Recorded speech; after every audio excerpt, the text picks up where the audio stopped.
have a question for you. It's a sad one, but an important one. What is the worst tragedy in our long Islamic history? For example, from the American perspective, they would say something like Pearl Harbor, the American Civil War, 9/11. But what is it for us Muslims? Well, like most things in life, let's just Google it.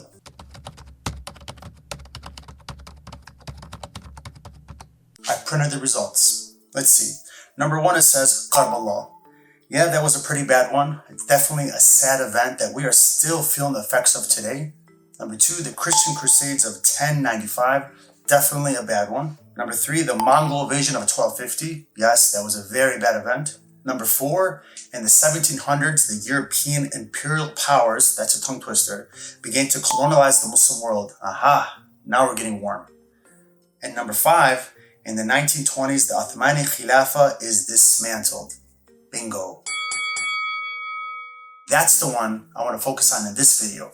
Because while the other ones are definitely sad and bad events that we still feel the effects of today, as Muslims, nothing even compares to the tragedy of losing the Ottomani Khilafah. That's the worst one by far in my opinion, and in this video I'm going to prove it to you. Let's get into it.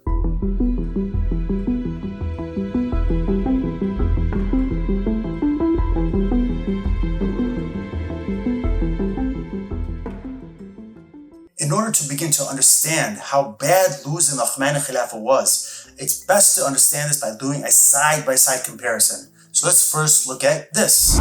This is a map, of course, of the United States.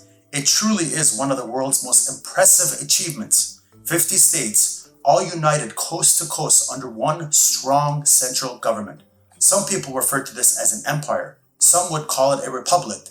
But regardless of what you would like to label it, their government does exactly what a functioning government should do, namely, establish laws, maintain order and provide security, protect its citizens from external threats, providing public services, and manage the resources of the country for the well-being of all its citizens. The federal government is not perfect. At the end of the day, human beings run governments, and that means there will always be errors, there will always be corruption. It's impossible to stamp that out completely. But it is a fact that one of the reasons for the US's superpower status today is their strong central government. That being said, I have a crazy hypothetical question to ask you. What if the US government didn't exist? We're not talking about it just shut down like it did for a month back in 2019. No, in this hypothetical, it just completely doesn't exist anymore. Ever wonder what that would mean or what it would look like? The repercussions would be disastrous, but it's hard to understand just how disastrous when we look at all 50 states. So instead, let's just focus on one state and you'll begin to see just how important the federal government really is. Let's look at the great state of Mississippi. Out of all 50 states, Mississippi is currently one of the poorest. As of 2017, Mississippi received over 43.3% of the state revenue from federal aid, which means if there's no federal government, Mississippi is going to be in big financial trouble. This means instantly less money for roads, education, healthcare, and massive unemployment. And speaking of financial, if there's no federal government, then there's no strong and stable US dollar. Instead, each state in the union, including Mississippi, would have to create their own currencies, which in Mississippi's case would result in a weak currency given their poor economic situation. No US government also means no US Constitution. Therefore, states no longer have to abide by the federal amendments, specifically in this case, the 13th Amendment, which means in our crazy hypothetical, Mississippi could reintroduce slavery or some form of it. If you think this is far-fetched, we want to remind you that Mississippi is the only state that did not ratify the 13th Amendment until 1995. So as a hypothetical, it is very possible. And if something like that were to happen, that would mean thousands of black people would have to flee Mississippi. But remember, no federal government means now each state is now separate with its own borders. So all these people fleeing would be considered refugees and would have to get passports to travel to other states. Big problem now if you're the neighboring states. Mississippi is also a state that relies heavily on the Mississippi River. In fact, agriculture is Mississippi's #1 industry. But what if Tennessee and Arkansas decide to join forces and build a dam right here because they want to divert more water for their own crops? With no federal government watching over the use of the Mississippi River, who could stop them? Less water would wreak havoc on Mississippi's crops. But by far, The worst part of not having a federal government would be felt here. No US government means no US military, in particular no Air Force or Navy, which means that a stronger foreign power could easily dock their ships right here. Who's going to stop them? And once there, the foreign power can massively interfere in Mississippi, and by extension, the greater southern parts of America. For example, they can come in and buy up all the crops. This would make the politicians and farm companies happy, but the overall general population of Mississippi would suffer. Or worse, they can interfere in Mississippi's politics by secretly arming a minority group with weapons for their own political benefit. Or of course, even worse, they could just come in and bomb Mississippi and invade the state. And the truth is, I can go down this hypothetical rabbit hole forever. The examples are endless, but I think by now you see the point. In America, with no federal government or federal agencies to watch over all 50 states and manage the country, would be disastrous. Thankfully though, this is just a hypothetical. The United States and Mississippi are just fine. Remember, America fought a civil war with states like Mississippi to make sure that they stay united under one central government because they knew how important it was. But now let's compare this hypothetical to this part of the world. You need to understand that when we lost the Uthmani Khilafah, we lost our last remnant of our own Islamic central government. Instead, what we have now is this disaster. A complete divided mess. And to make it worse, when the British and French did this to our lands, they didn't split up our lands based on fairness and stability. No. That's not the way things are done. No, they did what colonizers did best. And the truth is, I don't like that word colonizer. It's, in my opinion, a little too watered down. It doesn't really pack a punch. Instead, I'm going to say the word monsters. Let's start again. They did what monsters do best. They purposely ignored ethnic ties, religious lines, family connections, linguistic lines, etc. Their only goal was to chop up the Muslim lands with new borders, new flags, and new constitutions. They were intentionally created to maximize division and chaos in each area. But then finally, thankfully, the British and French finally left our lands and everything after that was perfect. No.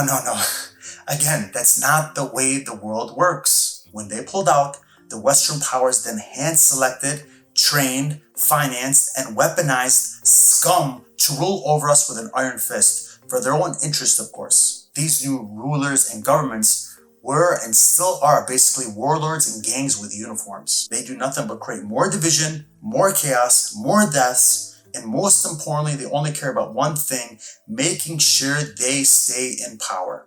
And all of this is done so the major players today can continue to extract resources on the cheap, control the strategic lands and waterways, control important shipping lanes, and to facilitate the transfer of as much wealth as possible out of our lands into offshore bank accounts.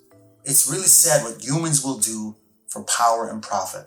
That being said, but let's complete our comparison. In the hypothetical, no central government or federal government to rule over Mississippi means Mississippi is now as broke as a joke. Well, look what's going on in Lebanon. The people living in that area are now in big financial trouble because there's no strong Islamic central government to curb the corruption and help them out financially. Or why is Saudi Arabia bombing Yemen? Again, because we have no strong central government to intervene in these areas to stop any potential conflict. Or remember my hypothetical, if there's no federal government, then Tennessee and Arkansas could build a dam with no one to intervene. But because the federal government's there, they don't let them do that, otherwise it would kill Mississippi.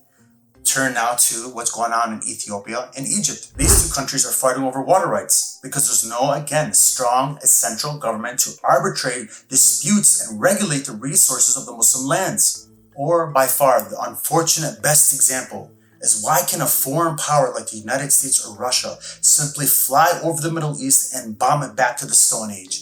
And there's no one to stop them. And again, just like our Mississippi hypothetical, the amount of examples of problems in our lands because of the lack of a strong Islamic central government are endless. That's why I say losing the Uthmani Khilafah, as weak and as corrupt as they were at the time, was the worst tragedy to ever strike our ummah thus far. Which brings me to the central point of this video. Remember the 5 things that a functioning government does for its people? They would establish laws based on Quran and Sunnah for the benefit of all Muslims and non-Muslims. They would maintain order and provide security. They would protect its citizens from external threats, blah, blah, blah, blah, blah. Notice, it's the same list. And that's the crux of the issue. We Muslims must understand that we and Islam will never, ever have any of these things without our own central government once again. And that's why I make this video, to hopefully inspire you future generational Muslims, so you can start to at least think about this issue. Because until we figure this out, we will continue to have garbage governments that are built for corruption, that are consumed with extorting, imprisoning, and torturing its own citizens, that are too busy squandering our wealth and giving away our resources, whose armies are not designed for defending against external threats, but rather they are just there so the leader stays in power. And most importantly, and unfortunately, until we get rid of these garbage governments, we will continue to have people that do not care about Islam or care about advancing Islam. Which brings me to my last point. There's one more particularly important thing that a functioning government does that we have not mentioned yet, and that is it preserves the country's ideology. For example, the American federal government does a strong job of promoting its values of liberalism, secularism, and capitalism both to its citizens and the world, something that is completely missing today with regards to Islam. In other words, the world today, current Muslims and future Muslims and non-Muslims, we'll never get to see real Islam in practice. We'll never get to see Islam as an ideology until we figure out a way to re-establish our central government. Or think of it this way. Today, there are over 57 countries in the world where the majority of the population is Muslim, with 30 of them being over 90% Muslim. That's over 20% of the planet. Yet when the world gets together to discuss issues like climate change or world trade or women's rights, they do not consult us Muslims. The bottom line is, without our own central government, the world will never hear what we have to say regarding world affairs, which is quite unfortunate because whether you know it or not, Islam has amazing and practical solutions for the world's problems. So let me end this video just like I started it, with a new hypothetical question. That is, what would Islamic central government look like? What would the Khilafah look like?